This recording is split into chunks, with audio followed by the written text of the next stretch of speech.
అంటే శాస్త్రం అంది 5 కాశీలు ఉన్నాయి. ఈ 5 కాశీలలో కనీసం ఏదో ఒక కాశీకి వెళ్ళాలి. ఒకటి కాశీ ఉన్నటువంటి వారణాసి, 2 కేదారము కేదార క్షేత్రానికి వెళ్ళాలి, 3 శ్రీశైలము, 4 శ్రీకాళహస్తి, 5 పట్టిసము. మనం ఆ పట్టిసం అన్న తీర్థం మనకి దగ్గరలోనే ఉంది. అక్కడ వీరభద్రుడు దక్షయజ్ఞ ధ్వంసం చేసేసిన తరువాత దేవతలందరినీ తెగటార్చినటువంటి నెత్తుటితో కూడిన ఖడ్గాన్ని ఆ పట్టిసం దగ్గర ఉన్నటువంటి నదిలో కడిగేట.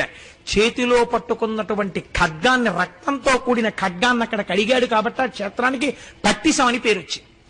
కాబట్టి 5 కాశీలే. ఓపిక లేకపోతే, ఓపిక ఉంటే కాలుష్యమండి, ఓపిక ఉంటే కాశీ వెళ్ళాలి. ఓపిక లేకపోతే ఈ 5 కాశీలలో కనీసం ఒక్క కాశీ అయినా జన్మాంతరంలో చూడాలి. మన అదృష్టం చూడండి, ఆంధ్రదేశంలో శ్రీశైలం, శ్రీకాళహస్తి,